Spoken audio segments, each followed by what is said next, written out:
Right, so here we are at our final spot. This is Mission Concepción. There it is. Oh, there we go. Concepción is the oldest unrestored church in all of America. It has been founded in 1731 and was also a place of the first major battle in the Revolution of Texas. So let's go check it out and see what it's like. So actually right here we can see where the native laborers took their stone from. So behind me is limestone, which is what was used to build the mission. And you just have to imagine that all of this work was done by hand. So the only tools that the builders would have would be picks and axes. That's it. And literally where we're standing right here is where they labored. From this stone right here came the beautiful mission that we just saw.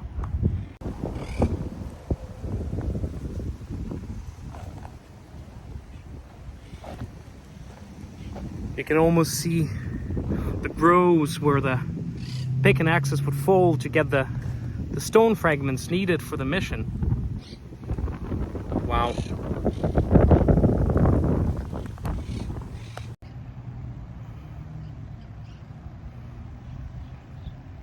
Interesting about Mission Concepción is that it's basically located right in the middle of San Antonio. You know, as you can see, there's a populated neighborhood all around it.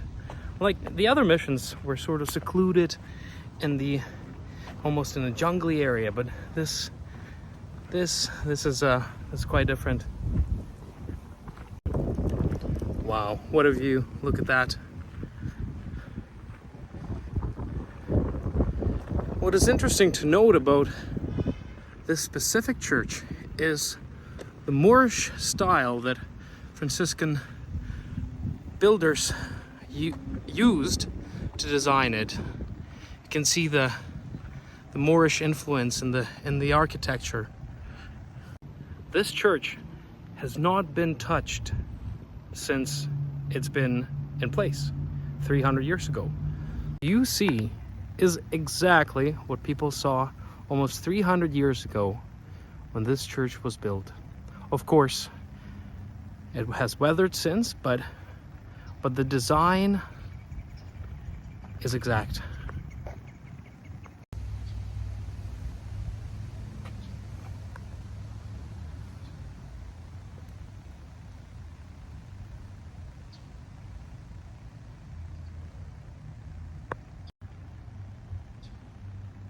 So let's see if maybe we can take a look inside.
didn't want to talk inside the church, but there's a few things that I thought were really interesting. First of all, I'm sure you noticed all the frescoes. They were barely seen, so I'll include the photos and momentarily here, but it's incredible to see it, because that's exactly how they were drawn 300 years ago, and nobody ever restored them, so the colors and the designs are original, and a lot of them are kind of irregular. A lot of them are not typical of Christian designs, right? And makes you wonder if that's because, a lot of the painters might have been natives themselves. So could their spirituality influenced what they were drawing? I think absolutely. And even the image of Jesus Christ on the cross is with a golden crown is just so different than what you usually see in churches today. So here, I wanted to show you something fascinating that I found on the walls of the mission. Here are the photos that I took. As you can see, there's still traces of the carvings on the wall. This would kind of help with the symmetry to the artist, right? So they would sort of mark the little squares, and that would help you draw out a symmetrical image. But here, we can see a very interesting image of Jesus during the crucifixion. And what gets your attention is, of course, the first of all, the golden cross, right? Usually you don't see gold on the cross. It would be sort of a wooden color, but gold was a very predominant religious symbol in the indigenous cultures of the Americas. And also here you can see him wear a golden crown, which is again quite different to a crown of thorns. So again, what an interesting difference. To me, that makes it look like it's a ray of sunshine sort of radiating from his head. And that would sort of make sense, because at the time, a lot of Native Americans praised nature. And one of the biggest symbols worth of praise in nature is, of course, the sun. And so the sun, the deity of the sun, was always important to the First Nations people. And so perhaps that was their sort of way of understanding Jesus, or maybe that was the way for Franciscan monks to describe Jesus as a supreme deity, or something resembling of the sun. And just to back that up, on the very top of the ceiling in one of the rooms, so there was an image of the sun again. As you can see, there's what appears to be rays going in all different directions, and you can see the golden color of the light and sun. So again, I think this was made to sort of make Christianity more understandable to the indigenous people, equating Jesus to the deity of the sun. For example, is an ancient Aztec god of the sun. So I just wanted to show you this so you can see the resemblance. See, it's sort of, you have the sun, and then you have these triangular ray-looking things going in different direction. Well, if you ask me, that is quite similar to this. So, perhaps this was the way to connect two cultures, and maybe this is why frescoes like these could be found on the walls of this beautiful mission. But there's a few other paintings I just wanted to show you because it's so cool. Like, how often do you see these 300-year-old hand-drawn frescoes? You can see the style, even the style of the bird is very sort of Latin American. So there you go, that's another one I found on the walls. Here's a reminiscent of another one, but you can see it's barely visible, but there's a floral design here. So there's that, and then more drawings right here behind Jesus Christ. So there you go. Pretty cool. It's 300 years ago somebody just drew that. Maybe a Franciscan friar, or maybe the natives themselves. Another thing I wanted to share with you is what it looked like back in the day. So actually, you know, this is the front yard. So when I was showing you the facade of the building, it was right here. As you can see, it was painted in all different colors, so it would be quite appealing to the eye. We see it was bright white with, you know, these red ornaments. So it looked quite different aesthetically than it looks today. And here there was a little graveyard right in front. So we walked through it as we were walking into the mission. So this is what the complex used to look like. But what about the people that lived there? So the natives that lived here were called Coahuiltecans. And they were a sort of hunter-gathering people. They lived in small villages.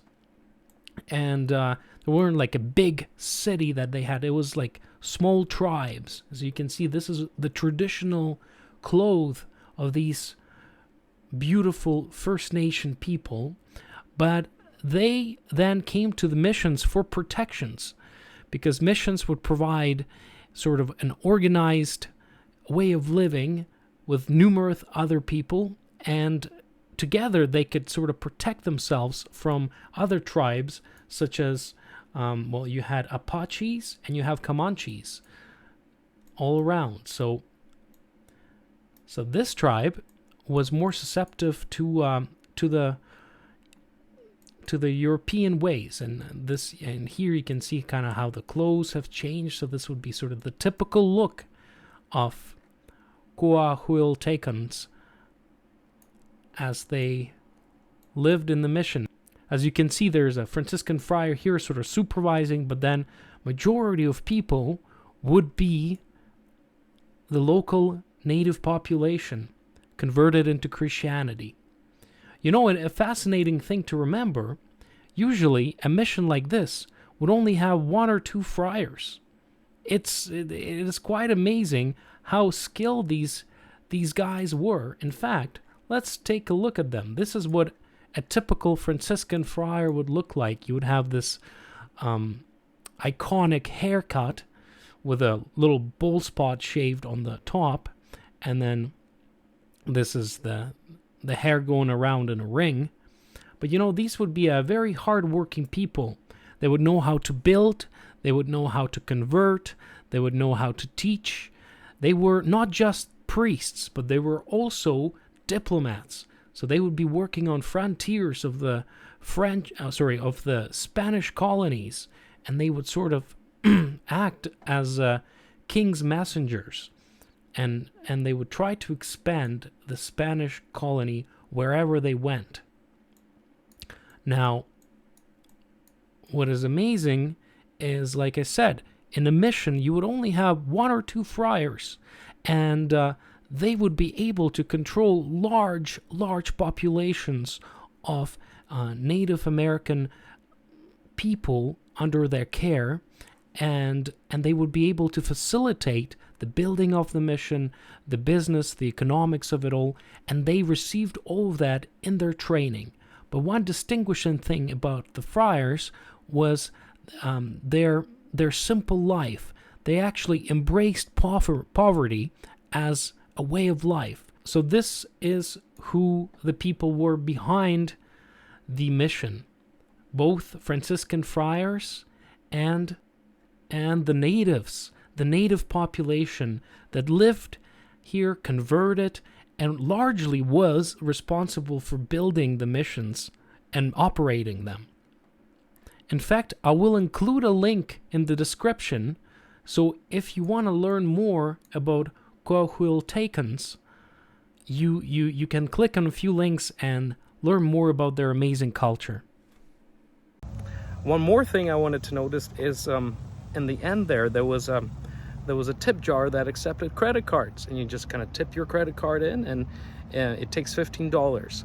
And I just thought that's such a good idea. It makes you wonder, if other churches kind of picked it up, how much more donations could they get? Because how often do you carry cash with you? So I think that's really something neat, and I quite like that.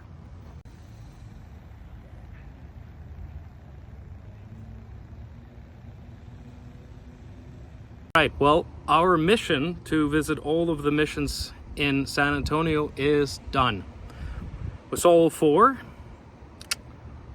and I'm just wondering what thoughts it left me with. Well, first of all, I was amazed to find out that it wasn't just the churches; it was really communities rather than churches that we saw. Right, so there was farms, and there were barracks for soldiers, and it was a mini Spanish villages that were raised here in the middle of San Antonio forest / jungle. And what is impressive is that this was made by fairly little amount of people. You would have, maybe 3 or 4 Franciscan monks, and a few military guys, and a whole bunch of indigenous converts. But really, still they haven't had any technology with them. They maybe had some axes and picks, but that's about it. So all the pieces of art that we saw today were created by simple means, and I think it really stresses how much we can do when people have conviction and belief, and what beautiful things can be created. So anyway, I hope you had fun. I hope we both learned something new today, and off to our next adventures. See you guys later. Bye-bye. By the way, I forgot to mention that Mission Concepción has a really, really cool little secret that we're gonna see tomorrow. So we're gonna be back here tomorrow at 6 p.m. to show you something that only happens once a year and is very, very impressive. See you then.